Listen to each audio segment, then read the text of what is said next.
이게 사람 먹을 음식이니? 이걸 어떻게 먹으라는 거야? 먹다 남은 치킨하고 곱창을? 심지어 여기 봐라, 치킨뼈도 같이 있잖니? 그럼 안 드실 거면 말씀하시죠. 저희도 뭐 억지로 드시라고 한 건 아니거든요. 어머님이 드시고 싶다 하셔서 차려놓은 건데 변덕이 좀 심하시네요. 선영아, 이렇게까지 했어야 했니? 저희는 매일 아침 7시에 나가서 일하고 들어와요. 그런데 어머님은 솔직히 애 하나 보는 게 뭐가 그렇게 힘드시다고. 밥 정도는 직접 해 드시면 될 거 가지고 쪼잔하게 해달라 하세요? 솔직히 말해보세요. 어머님도 손주 이쁘다 하면서 보고 싶어 했으면서 왜 자꾸 대접받으려고만 하세요?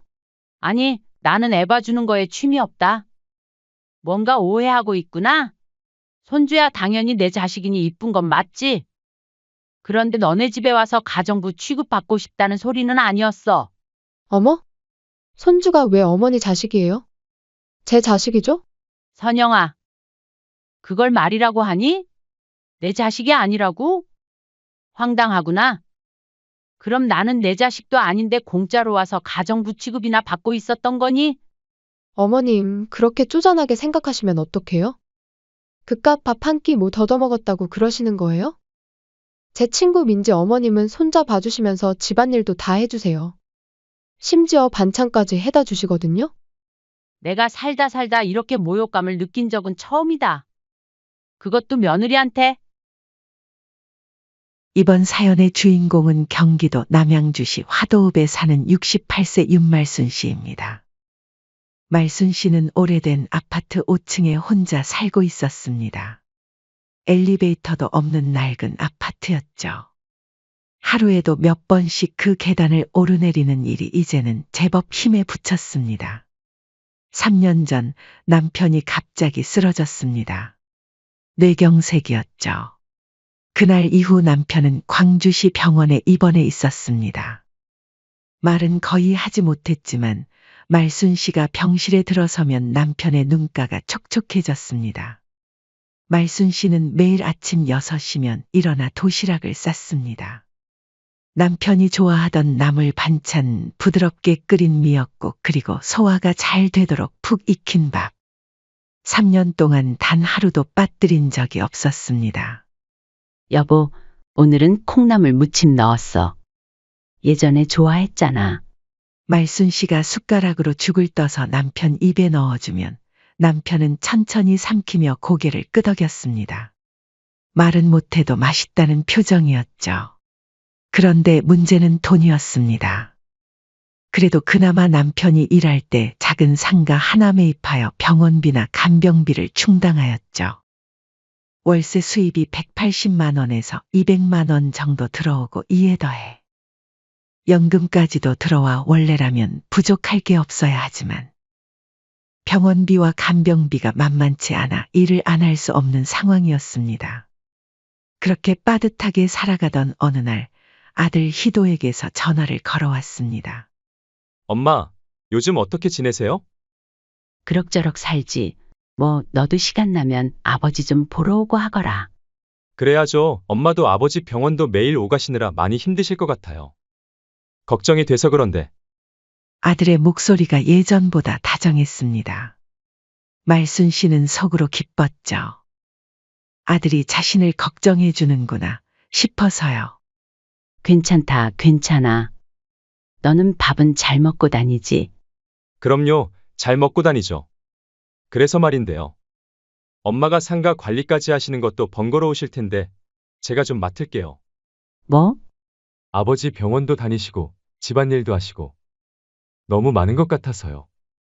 상가는 제가 관리하면 어떨까요? 대신 월세는 아버지 병원 입원비 나가는 것만 엄마한테 입금해 드릴게요. 말순 씨는 잠시 말문이 막혔습니다. 상가 월세에서 병원비만 떼고 나머지는 아들이 가져간다는 뜻이었거든요. 희도야, 그럼 엄마는? 엄마는 아버지 병간호에만 신경 쓰시면 되잖아요. 다른 건 제가 알아서 할게요. 아들의 목소리에는 확신이 있었습니다. 말순 씨는 망설였지만 결국 고개를 끄덕였습니다. 그래? 알았다. 한번 생각해 볼게. 며칠 뒤 이번엔 며느리 강선영에게서 연락이 왔습니다. 어머님, 안녕하세요. 선영아. 무슨 일이니? 저희 둘 다 회사를 나가야 해서요. 하랑이를 좀 봐주실 수 있을까요? 5살 손자 하랑이 이야기였습니다. 맞벌이 부부라 아이를 돌볼 사람이 필요했던 거죠. 어린이집은 안 보내니? 보내고는 있는데 끝나는 시간이 너무 이르고 방학 때는 더 힘들어요. 솔직히 어머님 아니면 맡길 데가 없어요. 제가 누구한테 부탁하겠어요. 제발요, 어머님. 며느리의 목소리에 간절함이 묻어 있었습니다. 말순 씨는 잠시 고민했습니다. 남편 병원도 다녀야 하는데 손자까지 돌보기가 쉽지 않을 것 같았거든요. 그런데 선영아, 내가 병원도 자주자주 가야 하잖니? 아, 그건 괜찮아요. 어머님이 병원 가시는 동안은 제가 알아서 할게요. 그냥 제가 회사에 있는 동안만 좀 봐주시면 돼요. 며느리는 계속 부탁했습니다. 진짜 어머님밖에 없어요. 제 부모님도 멀리 계시고 어머님이 아니면 정말 방법이 없어요. 초등학교 입학할 때까지만 어느 정도 봐주시면 그 이후에는 저희도 방법을 찾아볼게요. 그 말 한마디에 말순 씨의 마음이 움직였습니다. 며느리가 저렇게까지 말하는데 안 도와줄 수가 있을까요? 알았어. 해볼게. 정말요? 어머님, 감사해요. 며느리의 목소리가 환해졌습니다. 그럼 내일부터 와주실 수 있을까요? 아, 그리고 어머님. 정말 감사드려요. 어머님 아니었으면 어쩔 뻔했어요. 전화를 끊고 나서 말순 씨는 한숨을 쉬었습니다. 이제 남편 병간호의 손자 돌보기까지. 쉽지 않을 것 같았지만 그래도 가족인데 뭘 못하겠어요. 며느리가 저렇게까지 말하는데 내가 안 도와줄 수가 있나? 그날 이후 말순 씨는 평소보다 일찍 일어나 준비를 했습니다. 이제는 손주 봐주는 일과도 늘어났기 때문이죠. 가방에는 남편 도시락과 함께 하랑이가 좋아할 만한 과자도 챙겨 넣었습니다. 며느리네 집에 도착하니 오전 8시였습니다. 며느리가 급하게 나올 준비를 하고 있더군요. 어머님, 오셨어요? 감사해요. 정말? 며느리는 인사도 대충 하고는 가방을 들고 현관으로 향했습니다. 하랑이는 아직 자고 있고요. 깨우면 짜증내니까 좀 더 재워주세요. 응, 알았다. 걱정 말고 일 보거라. 말순 씨가 대답하기도 전에 며느리는 문을 닫고 나가버렸습니다. 말순 씨는 혼자 남겨진 거실에서 주변을 둘러봤죠. 집은 깔끔했지만 어딘지 모르게 삭막한 느낌이었습니다. 손주 하랑이는 10시가 넘어서야 일어났습니다. 말순 씨는 아이와 함께 시간을 보내며 며느리를 기다렸죠. 하지만 시계를 보니 12시가 훌쩍 넘었는데도 며느리에게서 연락이 없었어요. 1시가 넘어서도 2시가 넘어서도 며느리는 나타나지 않았어요. 그렇게 2시 30분쯤 되어서야 며느리가 돌아왔습니다. 며느라, 같이 밥이나 좀 먹을까? 며느리는 소파에 비스듬히 누우며 말했습니다. 어머님, 저 아까 뭐 먹어서요? 어머님 아직까지도 뭐 안 드셨어요? 말순 씨는 가방에서 물병을 꺼내 한 모금 마셨습니다. 점심시간이 훌쩍 넘도록 아무것도 못 먹었지만 뭔가 어색해서 괜찮다고 말할 수밖에 없었죠. 속으로는 서운했습니다. 손주 봐주러 와서 이렇게 소외받을 줄은 몰랐거든요. 고마워하지는 못할 망정 최소한의 성의도 없다니. 그렇게 첫날을 넘겼습니다. 혹시 첫날이라 그런가 싶었어요. 하지만 둘째 날도 셋째 날 그 이후에도 쭉 마찬가지였습니다. 며느리는 단 한 번을 식사 대접을 해준 적이 없었습니다. 그렇게 말순 씨는 매번 집에서 김밥을 싸와서 먹었죠. 손주 돌보러 와서 굶을 수는 없으니까요. 며칠이 지나자 며느리의 태도가 달라지기 시작했습니다. 처음에는 어머님 부탁이 있는데 라고 조심스럽게 말하던 며느리가 이제는 당연하다는 듯이 말했어요. 어머님, 설거지 좀 해주세요. 빨래 돌린 거 널어주시고요. 아, 그리고 청소기 한번 돌려주시면 안 될까요? 과자 부스러기 많이 흘렸거든요. 말순 씨는 손주를 돌보러 온 건데 어느새 집안일까지 떠맡게 됐습니다. 며느리는 소파에서 휴대폰만 보고 있으면서 말이죠. 어머님, 냉장고에 반찬 떨어진 것 같은데 마트 좀 다녀와 주실 수 있어요? 하랑이 학원 데려다 주고 오시면서 말이에요. 이제는 아예 심부름까지 시켰습니다.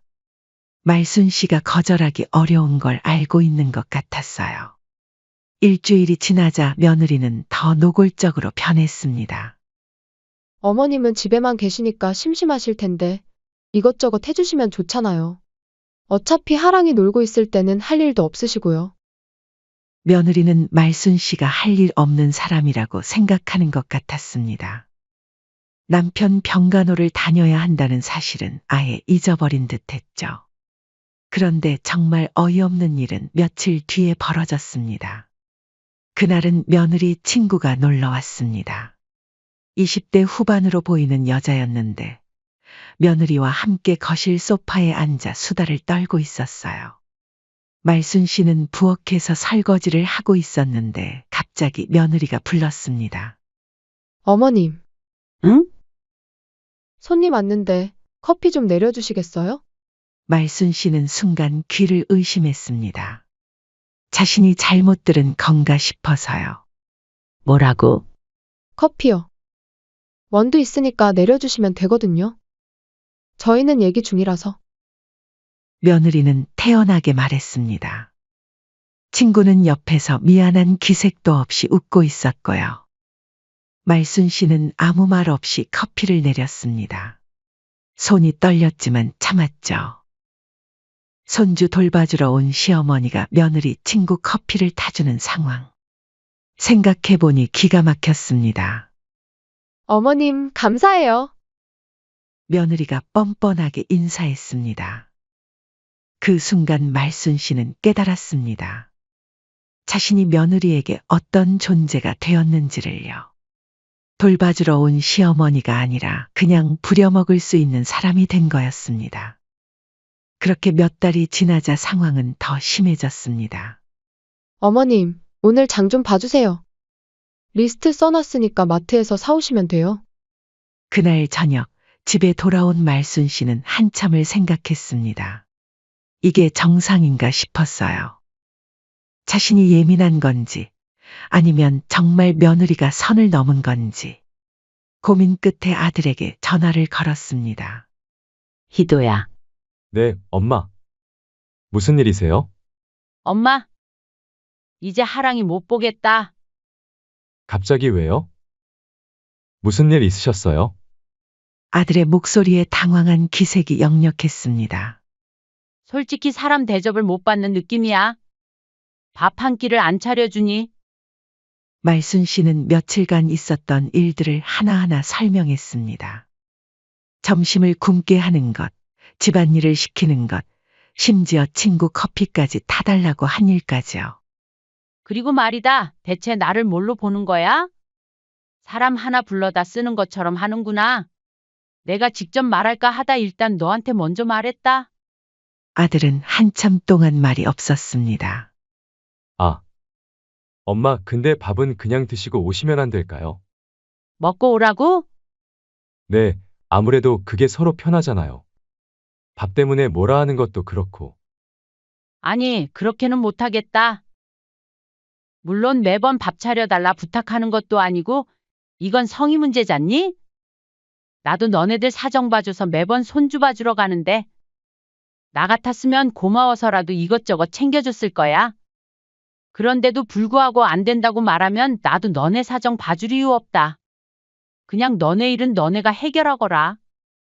아, 꼭 그렇게까지 하셔야 돼요. 알겠어요, 엄마.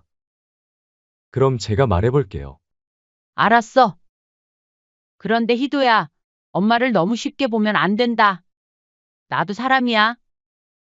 감정이 있는 사람이고 최소한의 예의는 지켜줬으면 하구나.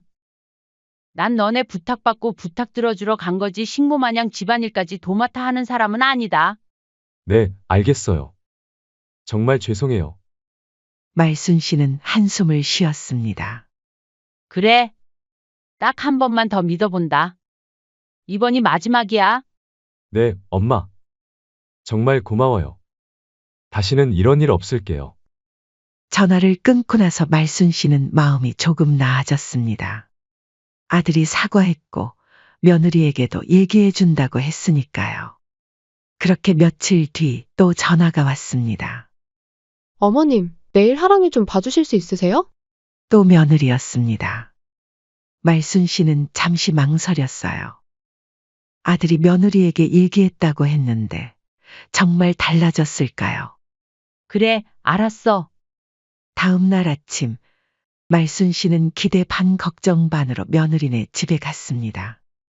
이번에는 정말 달라졌겠지 싶었거든요. 현관문을 열고 들어서자 며느리가 현관에서 신발을 신고 있었습니다. 어머님 오셨네요. 목소리가 예전과 달랐습니다. 뭔가 차가웠어요. 응, 전 회사 가야 해서요. 하랑이는 자고 있으니까 나중에 깨우시고. 며느리는 급하게 나가려다가 잠시 멈춰 서더니 식탁 쪽을 턱으로 가리켰습니다. 아, 식사는 거기 준비해뒀어요. 어제 남은 거 있으니까. 퉁명스러운 말투였습니다. 마치 일부러 신경 쓰지 않겠다는 듯한 느낌이었어요.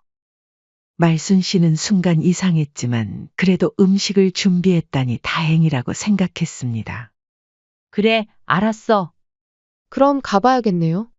며느리는 인사도 대충 하고 문을 닫고 나가버렸습니다. 며느리가 나간 후 말순 씨는 뭔가 찜찜했습니다.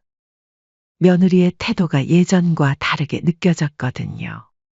하지만 음식은 준비해뒀다고 했으니까 하랑이를 깨워서 함께 식탁으로 갔습니다.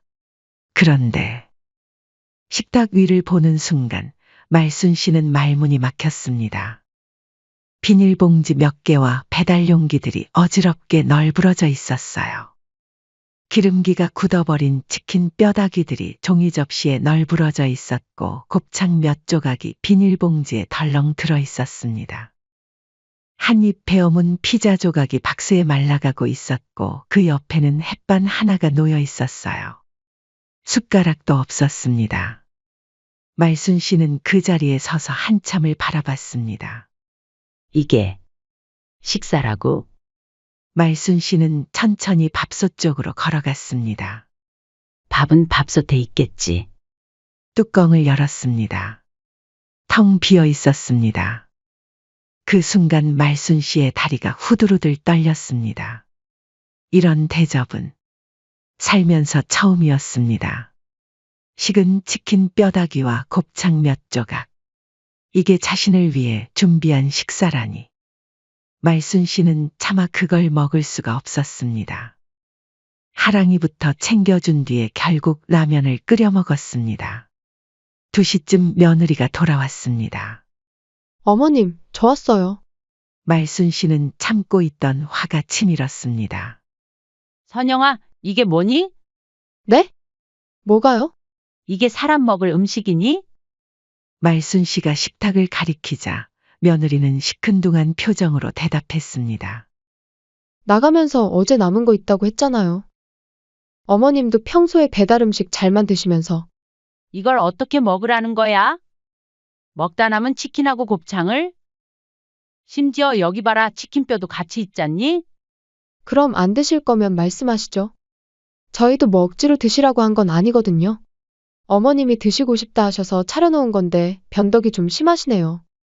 선영아, 이렇게까지 했어야 했니? 어머님, 솔직히 말씀드릴게요. 저희가 얼마나 힘든지 아세요? 며느리가 팔짱을 끼며 말했습니다. 저희는 매일 아침 7시에 나가서 일하고 들어와요. 어머님은 하랑이만 보시면 되잖아요. 그런데 그마저도 눈치 주면서 자꾸 뭘 해달라고 하시면 뭘 해달라고? 어머님이 희도 오빠한테 뭐라고 하셨는지 다 들었어요. 밥 한 끼 못 차려준다고 그러셨다면서요? 어머님, 저희도 사람이에요. 맞벌이 부부가 얼마나 힘든지 아세요? 그런데 어머님은 솔직히 애 하나 보는 게 뭐가 그렇게 힘드시다고. 며느리는 목소리를 높였습니다. 솔직히 말해보세요. 어머님도 손주 이쁘다 하면서 보고 싶어 했으면서 왜 자꾸 대접받으려고만 하세요? 아니, 나는 애 봐주는 거에 취미 없다. 뭔가 오해하고 있구나. 손주야 당연히 내 자식이니 이쁜 건 맞지? 그런데 너네 집에 와서 가정부 취급받고 싶다는 소리는 아니었어. 어머? 손주가 왜 어머니 자식이에요? 제 자식이죠? 선영아, 그걸 말이라고 하니? 내 자식이 아니라고? 황당하구나. 그럼 나는 내 자식도 아닌데 공짜로 와서 가정부 취급이나 받고 있었던 거니? 말순 씨는 어이가 없었습니다. 나는 너희들 부탁으로 너희가 할 일 대신 해주고 있던 거야. 그런데 집안일에 심부름에 친구 커피까지 타주라고 하면서 정작 나는 굶어도 된다는 거니? 어머님, 그렇게 쪼잔하게 생각하시면 어떡해요? 그깟 밥 한 끼 뭐 더더먹었다고 그러시는 거예요? 순간 말순 씨의 머리가 하얘졌습니다. 뭐라고? 지금 뭐라고 했니? 진짜 어머님. 제 친구들이 들으면 뭐라고 할까요? 친구들도 당연히 시어머니가 와서 도와주신대요. 며느리가 고개를 저었습니다. 그리고 말이 나온 김에 말씀드리는데, 제 친구 민지 어머님은 손자 봐주시면서 집안일도 다 해주세요. 심지어 반찬까지 해다 주시거든요? 그런데 어머님은 손주만 보고 휙 하고 가는 것도 모자라서 불평불만만 늘어놓고 이러다 스트레스 쌓여서 제 명에 못 살겠어요. 뭐? 제명에 못 사는 건 내가 못 살겠다. 말순 씨의 목소리가 떨렸습니다. 선영아, 너 지금 나를 다른 사람이랑 비교하는 거니? 비교가 아니라 사실이잖아요. 다른 어머님들은 다 그렇게 해주시는데 어머님만 유독 유독 뭐? 까다로우세요. 솔직히 어머님 때문에 저희가 얼마나 스트레스 받는지 아세요? 며느리는 계속 말을 이었습니다. 그리고 어머님 병원 다니신다고 하지만 하루 종일 가 계시는 것도 아니잖아요. 몇 시간이면 끝나는데 왜 그렇게 힘들어 하세요? 선영아, 힘들고 말고가 문제가 아니고 너네 일을 내가 도와주는 입장인 걸 잊은 것 같구나. 아니 도와주시는 건 감사해요 감사한데. 감사한데 뭐? 내가 너희 애 봐준다고 고마워하지는 못할 망정 나를 뭘로 보는 거야? 말순 씨의 목소리가 점점 단호해졌습니다. 난 너희 가정부가 아니야. 시어머니야. 그런데 너는 나를 어떻게 대했어? 어머님이 너무 예민하게 받아들이시는 거 아니에요? 요즘 시대에 그런 식으로 생각하시면 며느리는 끝까지 적반하장이었습니다. 예민하게? 식은 치킨 뼈다귀 주고 이게 식사라고 하는 게 정상이니? 내가 살다 이렇게 모욕감을 느낀 적은 처음이다. 그것도 며느리한테?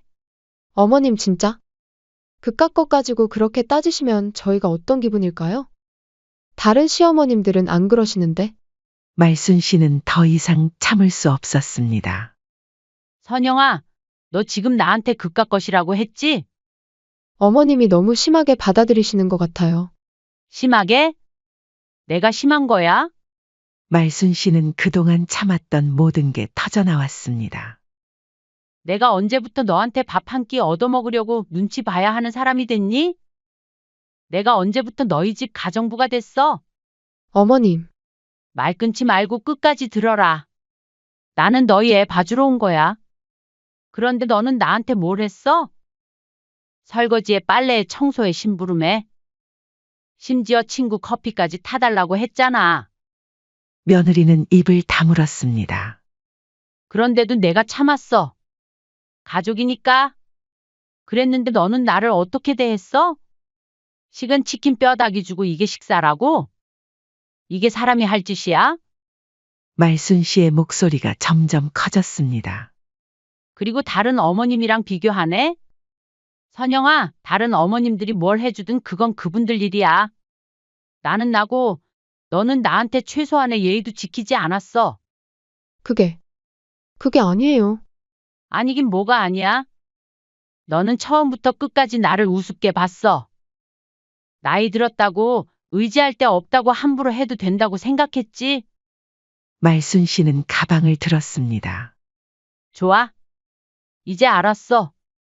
너희가 나를 어떻게 생각하는지 확실히 알았어. 어머님, 잠깐만요. 잠깐만 뭐? 나는 이제 끝이야. 너희 애도 안 볼 거고, 너희 집에도 안 올 거야. 며느리가 당황한 표정을 지었습니다. 어머님, 그럼 하랑이는 어떡해요?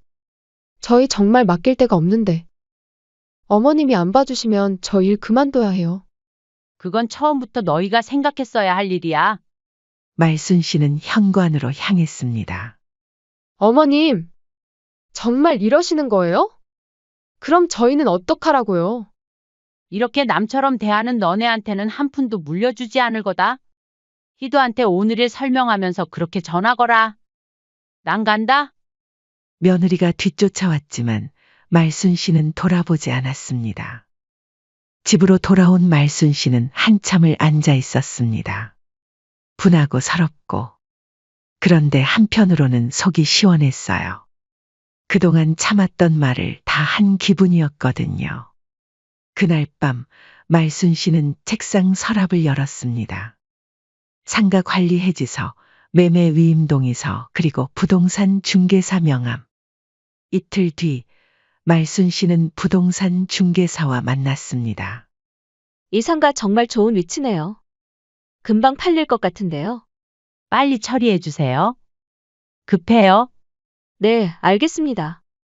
이 정도면 일주일 안에 매수자 나올 것 같아요. 말순 씨는 집에 돌아와서 조용히 짐을 정리하기 시작했습니다. 3년 동안 남편 병간호를 위해 모아둔 자료들, 의료진과 주고받은 연락처들, 그리고 앞으로 필요할 서류들까지. 그런데 그날 저녁 아들에게서 전화가 왔습니다. 엄마, 선영이한테 들었는데. 무슨 일이에요? 목소리가 다급했습니다. 하랑이 안 봐주신다고. 그리고 상가도 팔으신다고요? 말순 씨는 한숨을 쉬었습니다. 응, 팔기로 했어. 엄마, 갑자기 왜요? 선영이가 뭔가 실수했나 봐요. 제가 다시 얘기해 볼게요. 희도야, 말순 씨의 목소리가 차분했습니다. 너 선영이한테 내가 뭐라고 했는지 그대로 다 얘기했다고 했지? 그래서 선영이가 나한테 뭐라고 했는지 아니? 뭐라고 했는데요? 그깟 밥 한 끼 뭐 더더먹었다고 그러냐고 했어. 그리고 다른 시어머니들은 집안일도 다 해주고 반찬까지 해다 주는데 나만 까다롭다고 했어. 그리고 먹다 남은 음식을 나한테 줘? 전화 너머가 조용해졌습니다. 엄마, 희도야, 내가 너희한테 뭘 바랐는지 아니? 말순 씨의 목소리에 서운함이 묻어 있었습니다. 성이었어, 최소한의 성의. 고마워하지는 못할 망정, 나를 사람 취급이라도 해주길 바랐어. 그게 그렇게 어려운 일이었니? 엄마, 진짜 죄송해요. 제가 다시 한번 말해 볼게요. 이제 와서 미안하다고 해봤자 소용없어. 내 마음은 이미 정해졌어. 엄마, 그래도. 희도야, 엄마도 사람이야. 자존심도 있고 마음도 있어. 그런데 너희는 나를 뭘로 봤어? 말순 씨가 계속 말했습니다. 상가 월세로 너희 도와주고 하랑이 봐주고 집안일에 심부름까지 해주면서도 한 번도 불평 안 했어. 그런데 나한테는 어떻게 했어? 최소한의 예의도 없었잖아. 엄마, 됐어. 이제 그만하자. 엄마도 내 인생 살고 싶어. 다음 날 상가 매수자가 나타났습니다. 시세보다 조금 낮은 가격이었지만 말순 씨는 바로 계약했습니다. 계약금을 받고 집에 돌아온 말순 씨는 강원도 평창 부근 부동산 사이트를 찾아봤습니다. 작은 단층 집들이 여러 개 나와 있었어요. 여기가 좋겠네. 햇살이 잘 들고 마당도 있고 무엇보다 조용한 곳이었습니다. 남편과 함께 살기에 딱 좋아 보였어요. 며칠 뒤 말순 씨는 남편이 입원한 병원에 갔습니다. 여보, 우리 이사 가자. 남편은 눈으로만 말순 씨를 바라봤습니다. 강원도 평창 쪽에 조용한 집 하나 구했어. 공기도 좋고 마당도 있어. 거기서 우리 둘이 조용히 살자. 말순 씨가 남편 손을 잡았습니다. 병원은 거기 가까운 데로 옮기고 간병인도 구해서. 이제 우리끼리만 살자. 남편의 눈가가 촉촉해졌습니다. 말은 못했지만 고개를 살짝 끄덕이는 것 같았어요. 일주일 뒤 상가 매매가 완전히 끝났습니다. 말순 씨는 곧바로 강원도 집계약을 진행했습니다. 이사 당일 말순 씨는 조용히 짐을 정리했습니다. 그런데 그때 아들이 찾아왔습니다. 엄마, 정말 가시는 거예요? 응? 엄마, 우리 진짜 잘못했어요. 다시 한 번만 기회를 주세요. 아들의 목소리가 간절했습니다. 근데 상가까지 다 팔아버리면 우리 어떡하라고요? 그 순간 말순 씨는 돌아서서 아들을 똑바로 봤습니다. 희도야, 네, 엄마. 내가 너한테 바란 거 별거 아니다. 말순 씨의 목소리가 단호했습니다. 내가 너한테 바란 게 뭐였니? 성이었어. 서로에 대한 존중이었어. 말순 씨의 목소리가 단호했습니다. 나를 사람으로 대해달라는 거였어. 그런데 너희는 나한테 식은 치킨 뼈다귀를 줬잖아. 그게 사람한테 할 짓이니? 엄마, 너희는 나를 당연히 부려먹을 수 있는 사람으로 봤어. 아들이 고개를 숙였습니다. 이제 엄마는 엄마 인생을 살 거야. 내 아버지랑 단둘이 조용하고 따뜻하게. 엄마, 그럼 저희는 너희 일은 너희가 알아서 하거라. 아들은 아무 말도 못했습니다. 그리고 희도야, 선영이한테 전해줘. 다른 시어머니들이 뭘 해주든 그건 그분들 일이고 나는 나라고. 앞으로는 나를 다른 사람이랑 비교하지 마. 말순 씨는 마지막 짐을 들었습니다. 그럼 잘 살아라. 하랑이한테도 할머니가 안부 전한다고 해. 엄마, 아들이 불렀지만 말순 씨는 돌아보지 않았습니다. 오후에 남편과 함께 강원도로 향했습니다. 미리 연락한 지역 병원에서 남편을 받아주었어요. 새 집에 도착했을 때는 해가 질 무렵이었습니다. 작은 단층 집이었지만 햇살이 좋았습니다. 마당에는 꽃을 심을 수 있을 것 같았고 멀리 산이 보였어요. 말순 씨는 남편 휠체어를 밀고 마당으로 나왔습니다. 여보, 여기 어때? 공기 맑지? 남편이 고개를 끄덕였습니다. 이제 우리 둘이서 조용히 살자. 따뜻한 저녁 햇살이 두 사람을 감싸 안았습니다. 그날 밤 말순 씨는 작은 부엌에서 저녁을 차렸습니다. 남편을 위한 죽과 자신을 위한 간단한 반찬들. 그런데 이상하게 마음이 편했어요. 여보, 밥 먹어요. 햇살이 식탁을 비쳤습니다. 이번엔 정말 따뜻했습니다. 그 후로 말순 씨 휴대폰은 조용했습니다. 아들에게서도 며느리에게서도 연락이 오지 않았어요. 말순 씨는 매일 남편과 함께 조용한 시간을 보냈습니다.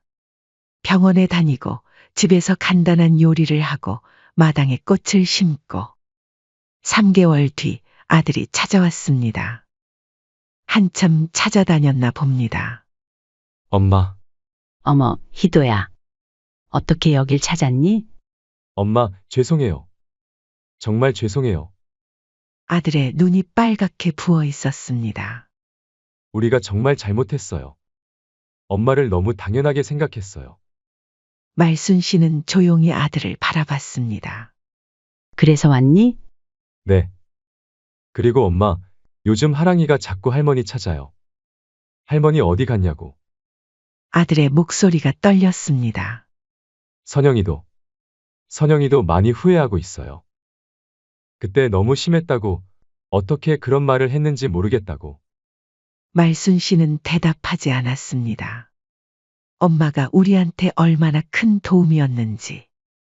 엄마가 없어지고 나서야 알았어요. 매일매일이 전쟁 같아요. 아들이 고개를 숙였습니다. 엄마, 정말 죄송했어요.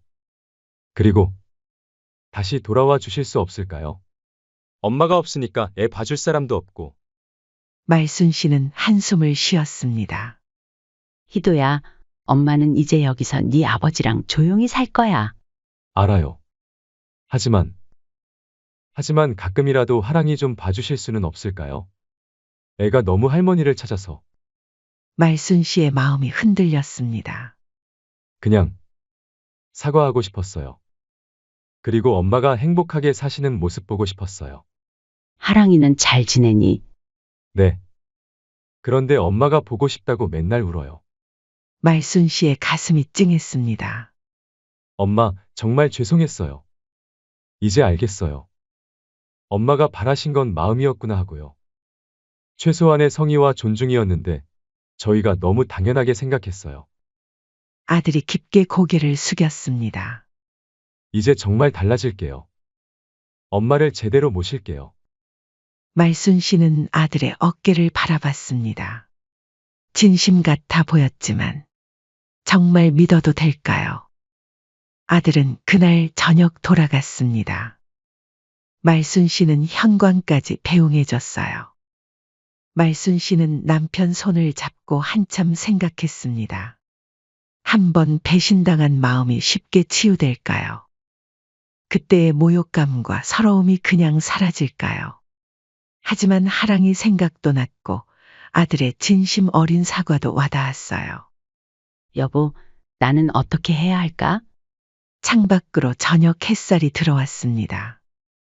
말순 씨는 부엌으로 가서 저녁을 준비하면서도 계속 생각했습니다. 용서해야 할까? 아니면 이대로 조용히 살아야 할까? 가족이니까 용서해야 하는 걸까요? 말순 씨는 여전히 고민하고 있었습니다. 아들의 마지막 말이 계속 맴돌았어요. 정말 이제 알아주는 걸까? 아니면 또 실망시킬까? 햇살이 식탁을 비췄지만 말순 씨의 마음은 여전히 복잡했습니다. 용서를 해주어야 할까요? 아직도 말순 씨는 고민 중에 있습니다. 여러분의 생각을 댓글로 남겨주세요. 현명한 조언이 절실히 필요할 때입니다. 이번 사연은 여기까지입니다. 시청해 주셔서 정말 감사드립니다.